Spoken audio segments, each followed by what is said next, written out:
Mulher Palestrante no Ar, esse podcast especial, onde eu trago mulheres inspiradoras. Você que está aqui nos assistindo, nos ouvindo, é uma mulher inspiradora. E se você não é mulher, também com certeza é inspirador, porque quando a gente começa a falar sobre nós, a gente começa a inspirar pessoas. Então, se esse é um incentivo para você, comece a falar mais sobre você, sobre o que você faz, porque com certeza tem alguém que você pode ajudar. Eu tenho a honra de receber aqui nos estúdios do Instituto Suad uma pessoa que está vindo de fora aqui do Paraná. Ela está vindo de Salvador diretamente para o evento Você Merece o Palco, nossa palestrante, nossa escritora, Vanessa. Seja bem-vinda. Obrigada pelo convite, Gisele. É um prazer fazer parte desse livro e fazer parte do seu evento. Estou muito feliz de te receber aqui. Me conta, é sua primeira vez em Curitiba? Sim, é a primeira vez em Curitiba. Olha só. Estava esperando um frio e fui surpreendida com o calorzão. Viu só? A gente tá quase igual Salvador. Tava um pouquinho mais quente. Conta pra gente um pouco de quem é a Vanessa, para todo mundo ir conhecendo, e eu também que tô tendo a oportunidade de conhecer você presencialmente hoje. Vanessa é mãe de uma garotinha de 8 anos, trabalha no ramo da construção civil, é cofundadora e diretora administrativa de uma empresa do ramo da construção civil, trabalha com palestras para mulheres, para que as mulheres despertem o que há de melhor dentro delas, a femininidade, a força, a vontade de romper ciclos e iniciar novos ciclos. E também tem apresentadora de um quadro, Mulheres em Ação, onde recebo mulheres que têm histórias para impactar a vida de outras mulheres com determinação, transformação e superação. E aonde que você apresenta esse quadro? No programa Na Panela. Que legal! Na televisão? Sim, canal CNT. Que bacana! Parabéns, então. Você, então, já atua como comunicadora. Sim. E como que você tomou a decisão de começar a se tornar comunicadora? Na verdade, eu iniciei a minha jornada como comunicadora, fui jornalista, atuei em assessorias de comunicação no ramo da política, governo do estado e prefeitura, e saí do ramo para empreender. Olha e agora só, o jornalismo, esse ano eu recebi alguns convites para comunicar, que foi o projeto do livro, Você Merece o Palco, o programa Mulheres em Ação e uma participação em um outro livro lá em Salvador, Mulheres com Propósito. Que bacana! Então você já tem essa caminhada dentro do jornalismo, já é comunicadora, e depois disso que você começou a empreender em outro segmento. Como é que foi essa transição de carreira?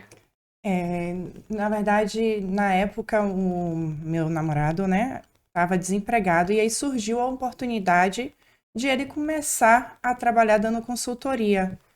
Eu via muitos os clientes antigos da empresa que ele trabalhando, ligando para ele tirando dúvida. Eu falei, aproveita a oportunidade. Quando pedir para você tirar uma dúvida, lança uma proposta. E as propostas foram sendo absorvidas e começou a ganhar corpo. Eu fazia assessoria de comunicação da empresa quando a empresa surgiu. E aí chegou um momento que começou a despertar a parte tributária. Ninguém entendia nada da parte administrativa e tributária e nós fomos surpreendidos com o trabalho mal feito da contabilidade que atendia a gente. E aí me deu um insight de fazer uma faculdade de contabilidade e ir para esse ramo. E aí você na diretoria administrativa e financeira. Depois você foi construindo essa trajetória. Isso. Hoje nós temos 16 anos de empresa. É uma trajetória longa e com certeza, quando eu falo de bastidores e palco, a gente sempre vive isso. Até eu perguntei para você sobre essa transição, é sempre uma decisão fazer. Eu passei por uma transição de carreira, muitas pessoas passam.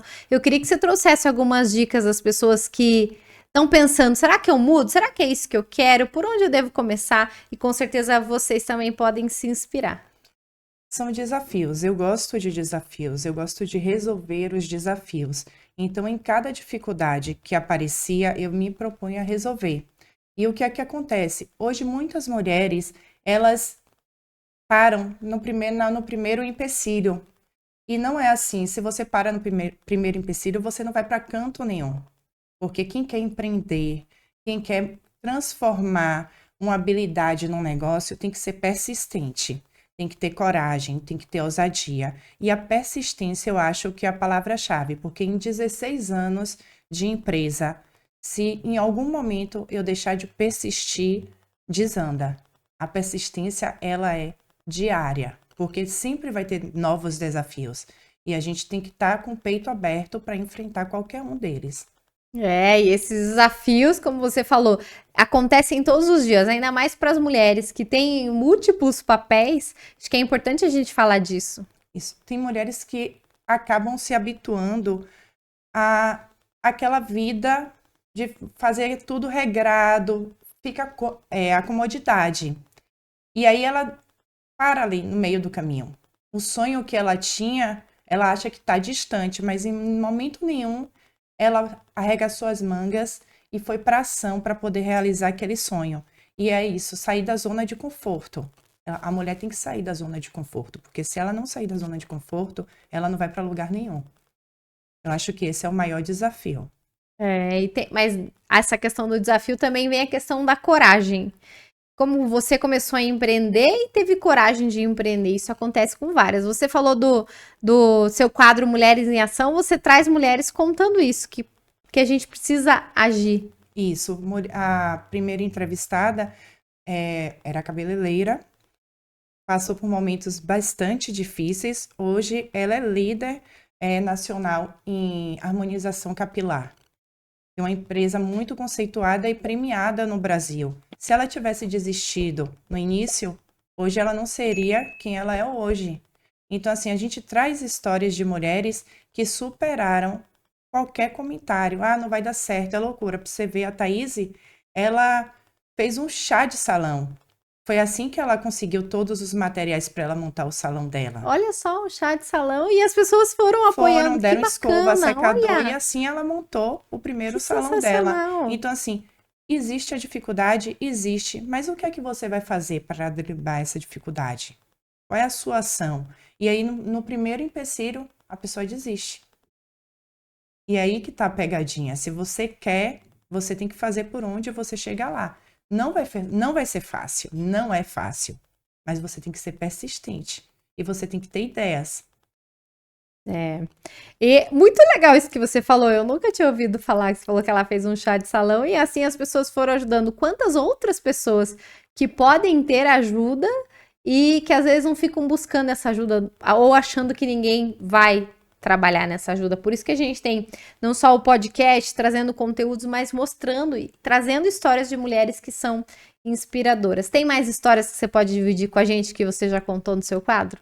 Não, eu trago também mulheres vereadora. Qual é a ação que ela tem para mulheres? Qual a dificuldade que uma personalidade feminina no meio de uma Câmara de Vereadores, onde 90% são homens, ela dá a voz dela, como é que ela se faz ser ouvida? Então, as dificuldades que as mulheres encontram até pelo seu sexo, e elas não param ali. Porque, como se o sexo não define elas. Então, é essas histórias que a gente traz, porque são histórias que é de superação, é determinação. Tem mulheres hoje que elas estão acomodadas a estar ali, como se fosse diversos copos de água e ela está ali, ó, pouco de água no copo dos filhos, do cônjuge, do emprego e o dela.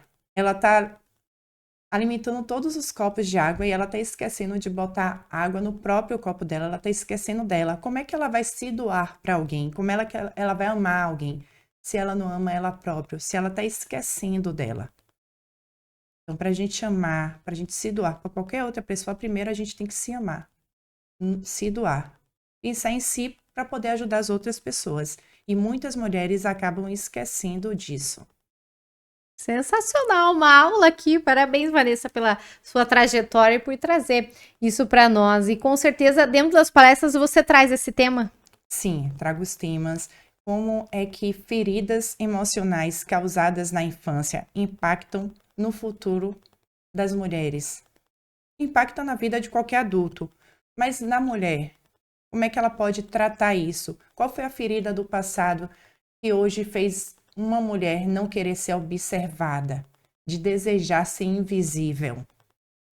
O que foi que aconteceu no passado, sabe? Então, no passado, ela era uma menina que era muito assediada, que os pais criticavam a roupa, ou bota esse vestido, e mesmo assim ela era assediada. E hoje ela quer se esconder.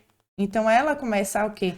Ela come mais, como uma forma de escape, a comida em excesso, é a falta que ela teve lá no passado. E hoje ela não quer ser vista, ela quer ser invisível. Porque em um determinado momento ela foi vista e aquilo incomodou ela. Quais tantas outras feridas que as mulheres têm que repercutem hoje porque elas sofreram na infância? Isso que você está falando é bem profundo e quando a gente começa a olhar para esse lado das feridas emocionais, a gente começa a trabalhar mais o autoconhecimento. E a autoestima também. E foi assim também que você começou a participar de mais cursos para também ir descobrindo o seu autoconhecimento e por isso ajudar outras mulheres? Sim, eu descobri assim na minha equipe. Minha equipe é formada por poucas mulheres ainda.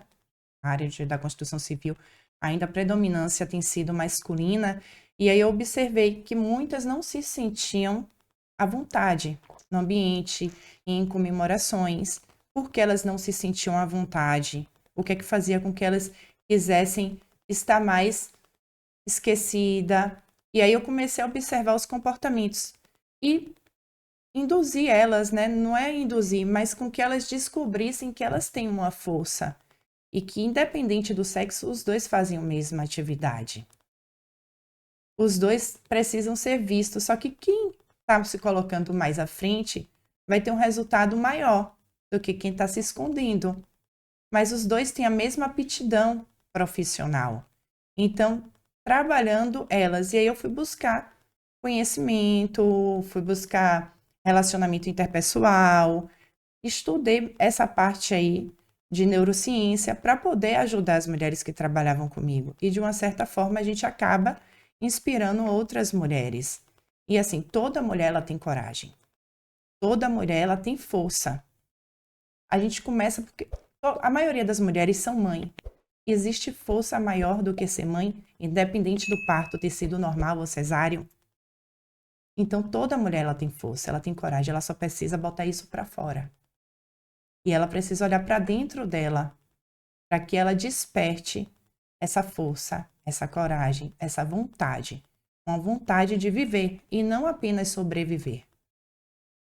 Acho que esse é um ponto bem importante, fundamental das pessoas entenderem sobreviver, porque senão elas vão só deixando a vida levar, vai passando, e elas não percebem que elas estão sobrevivendo e não realmente vivendo a vida que merecem.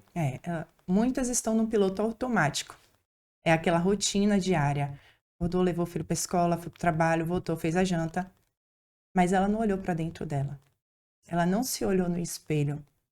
Ela não chegou e falou: eu sou linda, eu sou inteligente, eu posso, eu sou poderosa. E ali a vida dela vai passando. E ela não vai aproveitando. Qual foi o dia? Uma mulher dessa, ela tirou um dia para ela. Arrumou o cabelo, para não fazer nada. Para ler um capítulo de um livro. Infelizmente, existem mulheres assim. E elas acham que elas estão felizes naquela vida. Mas no âmago dela, lá no íntimo, se você perguntar se ela é feliz, qual vai ser a resposta dela? Muitas vão dizer: eu tenho momentos felizes. Mas a maioria não vai afirmar que é feliz. Eu fiz uma pesquisa dessa. E de 20 mulheres, apenas 3 falaram que eram felizes. Olha As só. outras pararam para pensar na resposta. E as 3 que falaram que eram felizes tinham autoestima lá em cima, era determinada, tirava tempo para elas, corajosas. E até você falando sobre isso, sobre essa pesquisa, quantos dias e quantas vezes durante os dias a gente percebe? Quando eu falo de estar no palco, eu sempre trago isso dentro dos movimentos. A gente tem que ter um bom bastidor para conseguir estar no palco. E quantas vezes que às vezes a gente não olha tanto para os bastidores ou só vive os bastidores e acha que não é capaz do palco. O palco não necessariamente dá uma palestra, mas ser protagonista. E assim você foi descobrindo o seu protagonismo. Eu passei muito tempo nos bastidores. E é até engraçado, porque eu não gosto de aparecer, ou não gostava de aparecer, vamos dizer assim. E eu estava sempre nos bastidores, eu era aquela que fazia. executava. Precisava contar comigo, chegava, conversava, eu dava o meu ponto de vista, mas não de aparecer. E aí, um determinado momento, as minhas funcionárias Dia das Mulheres faz alguma coisa pra gente. Florzinha, batom, maquiagem. Não, mas a gente não quer isso. Eu falei, vocês querem o quê? Uma palestra. Eu falei, mas em um dia eu vou preparar uma palestra, você prepara. E aí eu fiz e me surpreendi com o resultado. Porque eu gosto de estar nos bastidores. E aí foi que foi surgindo a vontade de falar mais e sendo buscada a falar mais. E olha só, e assim as pessoas foram contratando suas palestras, conhecendo mais o seu trabalho, é assim que surgiu o convite para você estar na TV. Isso, foi assim. Foi através dessa virada de chave, a decisão de não desistir. Foi uma virada de chave e uma virada de chave na comunicação, porque eu saí dos bastidores e agora eu tô levando a voz e tô dando voz a outras mulheres. Porque eu acho que cada mulher ela tem uma história. É verdade. E aqui dentro do livro tem a sua história. O que a gente pode esperar aqui do seu capítulo para quem vai assistir esse podcast? Ainda vai ter o livro. Eu tô falando sobre o despertar para a vida. Em qual momento eu despertei para a vida? Despertar para a vida, olha só, falando um pouco da sua infância e... Deixa eu puxar aqui, ó. É importante ter persistência, fé e acreditar no tempo, porque a solução de praticamente tudo na vida está dentro de nós. E o amor sempre cura a dor. E aí a gente observa que esse amor, quando eu falo desse amor, eu falo do amor próprio. E é a partir do amor próprio que a gente ama outras pessoas. Muito bem. E aqui tem no final do capítulo, é claro que a gente não pode contar tudo que tem aqui dentro para vocês terem o livro, mas tem uma mensagem de Joseph Campbell. Nunca deixamos de... não vou ler, vou deixar para Vanessa ler pra gente.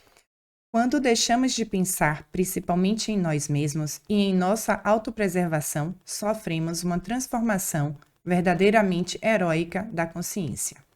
Uau! E é isso mesmo, é a transformação que a gente vai buscando e principalmente o apoio que a gente vai tendo uma das outras. Eu quero te agradecer por você vir para Curitiba para ser uma das palestrantes, para lançar o livro e vir aqui gravar com a gente. Que você leve um pouco da nossa energia daqui para lá e a gente também recebendo. Obrigada, Gisele, pelo convite. É um prazer fazer parte do seu projeto. É um prazer estar gravando aqui contigo. E é o passo inicial para escrever uma nova história, não só um capítulo, mas a história. Isso mesmo, muito bem. Mais uma história sendo contada de mais uma mulher palestrante que já está desenvolvendo cada vez mais os seus projetos. E agora fica o convite para todos vocês conhecerem mais, terem o livro Mulher Palestrante para ouvir a história da Vanessa e mais 19 mulheres e estar com a gente nos projetos. Obrigada, Vanessa. Obrigada. E até o próximo episódio.